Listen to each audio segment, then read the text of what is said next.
Hi, നമുക്കിന്നൊരു ചക്കയുടെ ഉണ്ടാക്കാവേ. വലിയ ചക്കച്ചുളയാണ്, വരിക്ക ചക്കയാണ്. അതുകൊണ്ട് ഭയങ്കര കട്ടിയായതുകൊണ്ട് നമുക്കിതൊന്ന് മിക്സിയിലിട്ട് ആദ്യം അടിച്ചെടുക്കണം. ശർക്കര നമുക്ക് എപ്പോഴും ഇത് അഴുക്കൊക്കെ കാണും. അതുകൊണ്ട് നമ്മളതിനെ വെള്ളം ആക്കി അല്ലേ, ശർക്കര ഇട്ട് അലിയിപ്പിച്ച് അതിൻ്റെ പാനിയാണ് നമ്മൾ ഇതിലേക്ക് ഒഴിക്കേണ്ടത് കേട്ടോ. നമ്മുടെ ശർക്കര ഇപ്പം ഒന്ന് മൂത്തിട്ടുണ്ട്. സ്വല്പം, ഒരുപാട് മൂക്കൊന്നും വേണ്ട, വെറും പാനി മതി. അതിനകത്തേക്ക് നമ്മുടെ അരച്ച് വെച്ചിരിക്കുന്ന ചക്ക എടുത്തിട്ട് കൊടുക്കണം കേട്ടോ. അപ്പം നമ്മൾ ചക്ക അരച്ച് വെച്ചു, അതെടുത്ത് നമ്മുടെ ശർക്കരക്കകത്തേക്ക് ഇട്ട് കൊടുത്തു. ഇനി അത് രണ്ടും കൂടെ ഒന്ന് എന്താ നൈസായി ചക്കയുടെ ഒരു പച്ചപ്പ് മാറണം. ചക്ക ഒന്ന് വേകണമെന്നില്ല, എന്നാലും ചെറുതായിട്ട് ആ പച്ചപ്പൊക്കെ ഒന്ന് മാറണം പഴഞ്ചക്കയുടെ, എന്നാലേ അതിൻ്റെ ആ ടേസ്റ്റ് വരത്തുള്ളൂ. അപ്പം നമ്മൾ അതൊന്ന് നന്നായിട്ട് ഇളക്കി വെക്കണം. ചക്ക ഇട്ട് നമ്മുടെ ആ ശർക്കര പാനിക്കകത്തേക്ക് ഇട്ടൊന്ന് ഇളക്കി. ഒരു ബൗള് തേങ്ങ എടുത്ത് ഞാൻ വെച്ചിട്ടുണ്ട്, അതിങ്ങനെ ഇതിനകത്തേക്ക് ഇട്ട് കൊടുക്കും.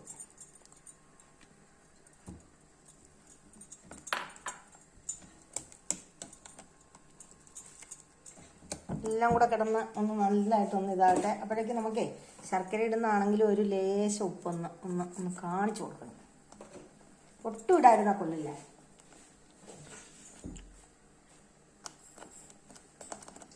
ഇനി നമ്മൾ ഇതിനകത്തേക്ക് ഒരു 2 ഏലക്ക ഒന്ന് പൊടിച്ചത് ഇട്ട് കൊടുക്കണം. ഇനി നമ്മൾ ഇതിനകത്തേക്ക് 1 സ്പൂൺ നെയ്യ് ഒന്ന് ഒഴിച്ചു കൊടുക്കണം കേട്ടോ. നല്ല ടേസ്റ്റ് വരാൻ വേണ്ടിയിട്ടാണ് ഇങ്ങനെയൊക്കെ ചെയ്യുന്നത്. നമ്മുടെ കട എന്ന് പറഞ്ഞാൽ നല്ല ടേസ്റ്റ് ആയിരിക്കും. അപ്പം നമുക്കിത് ഓഫ് ചെയ്യാം. ഇനി നമ്മൾ ഇതിനകത്തേക്ക് അരിപ്പൊടി കുറേശ്ശായിട്ട് ഇട്ട് കൊടുക്കാം.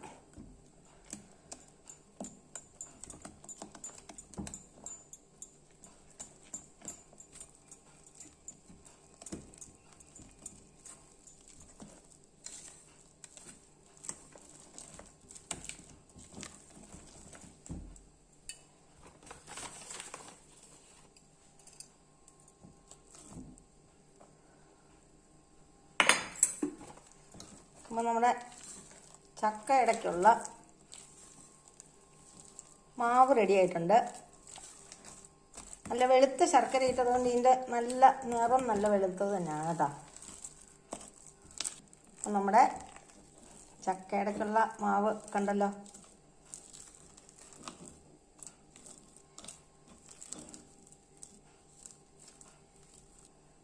ഇനി നമുക്കിതിനകത്തേക്ക് കുറച്ച് കാഷ്യൂവിൻ്റെ കഷ്ണങ്ങൾ ഇട്ട് കൊടുക്കാം.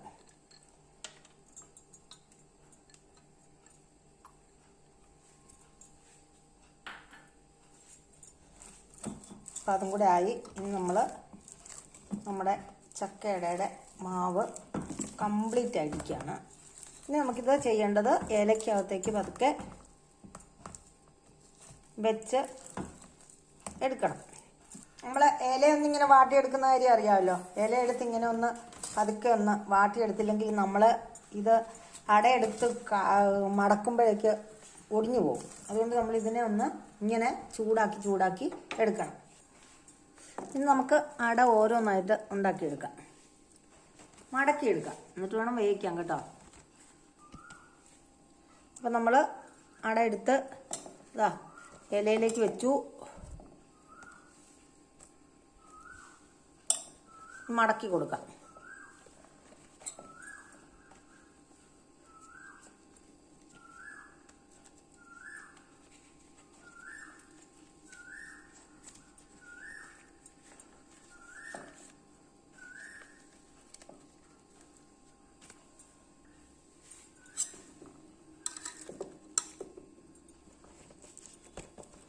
നല്ല വലിയ ഇലയാണ് കേട്ടോ, അതുകൊണ്ട് നല്ല വലുതായിട്ട് നമുക്ക് ഉണ്ടാക്കാം. കൂടുതലായിട്ട് ഉണ്ടാക്കി വിഷമിക്കണ്ട, നല്ല വലിയ ഇലയാണ്. അതുകൊണ്ട് നമുക്ക്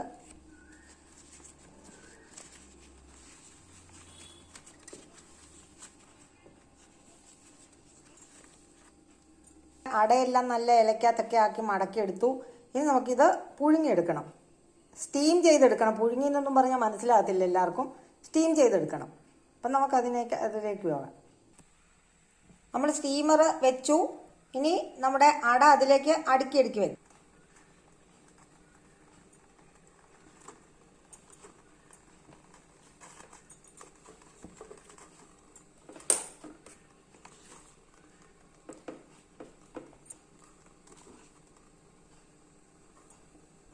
നമ്മുടെ അടയെല്ലാം സ്റ്റീമറിനകത്ത് വെച്ചു. ഇനി നമുക്ക് അതിൻ്റെ അടച്ച് വയ്ക്കാം. ഓക്കെ, ഇനി ഒരു 15 മിനിറ്റ് നേരത്തെ വേവുണ്ടതിന്. അപ്പോഴേക്ക് നമുക്ക് എടുക്കാം. അപ്പം നമ്മുടെ ഇലയട വെന്ത് കഴിഞ്ഞു. ഇനി ഇതെടുത്ത് ഒരു പ്ലേറ്റിലേക്ക് ആക്കുക. ആരാന്ന് വെച്ചാൽ കഴിക്കുക. അത്രേ ഉള്ളൂ ഇനി പരിപാടി. നമുക്ക് നോക്കാം, ഓരോന്നായിട്ട് എടുത്ത് വെക്കാം. അപ്പം നമ്മുടെ അട റെഡി ആയിട്ടുണ്ട്. നമുക്കതിൻ്റെ ഒന്ന് എടുത്ത് നോക്കാം, എങ്ങനെയുണ്ടെന്ന് നമുക്കൊന്ന് നോക്കാം. ശർക്കര നല്ല വെളുത്ത ശർക്കര ആയിരുന്നതുകൊണ്ട് നമ്മുടെ അട നല്ല കളറിലിരിക്കുവാണ്. അല്ലെങ്കിൽ ഇതിനൊരു ബ്ലാക്കിഷ് ആയിട്ട് വരേണ്ടതാണ്.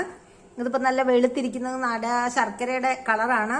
അപ്പം നമുക്ക് നോക്കാം നമ്മുടെ അടയുടെ ടേസ്റ്റ് ഒന്ന്. ഞാൻ നോക്കാം, നമുക്ക് നോക്കാൻ പറ്റില്ല, ഞാൻ നോക്കിയിട്ട് പറയാം നല്ലതാണോ.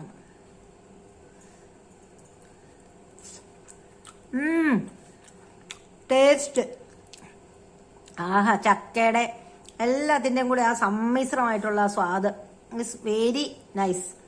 എല്ലാവരും ഉണ്ടാക്കി കഴിക്കണം ചക്ക കിട്ടുമ്പോൾ. ചക്കയുടെ ഒരു ടെക്നിക്കാണ് ഞാൻ പറഞ്ഞത്. ചക്ക നമുക്കുള്ള കാലത്ത് ഇപ്പം നമ്മൾ ചക്ക കൂടുതൽ കിട്ടുകയാണെങ്കിൽ അതിൻ്റെ ചുള പറിച്ച് നല്ല കണ്ടെയ്നറിനകത്ത് അടച്ച് ഫ്രീസറിനകത്ത് വെച്ചിരുന്നാൽ 1 വർഷമല്ല എത്ര നാൾ വേണമെങ്കിലും അത് നിങ്ങൾക്ക് പിന്നെ കുറേശ്ശെ ആയിട്ട് എടുത്ത് ഉണ്ടാക്കാൻ പറ്റും. എന്തെങ്കിലും ഇഷ്ടമുള്ള പലഹാരങ്ങൾ ഉണ്ടാക്കാനും ഒക്കെ പറ്റും. അതുകൊണ്ട് അങ്ങനെ ഒരു ടിപ്പും കൂടെ ഞാൻ നിങ്ങൾക്ക് തരുക. ആരെങ്കിലുമൊക്കെ ചെയ്യുന്നുണ്ടായിരിക്കും, എന്നാലും ഇതൊരു ടിപ്പാണ്. ഈ ചക്ക കഴിഞ്ഞ വർഷത്തെ ചക്കയാണ്. ഞാൻ ഇടയ്ക്കിടയ്ക്ക് എടുത്ത് ഉണ്ടാക്കാറുണ്ട്. ഇപ്പം നിങ്ങൾക്ക് വേണ്ടിയിട്ടാണ് ഇന്ന് ഞാനിത് ഉണ്ടാക്കിയത്. അപ്പോൾ എല്ലാവരും വീഡിയോ കാണുക, ചക്ക ഉള്ളപ്പം ഉണ്ടാക്കി കഴിക്കുക. അപ്പോൾ അടുത്തൊരു വീഡിയോയുമായിട്ട് വരുന്നത് വരെ ബായ് പറയുന്നതിന് മുമ്പ് എൻ്റെ വീഡിയോ ലൈക്ക്, ഷെയർ, കമൻറ്റ് ഒക്കെ ചെയ്യാൻ മറക്കരുത്. ബായ്.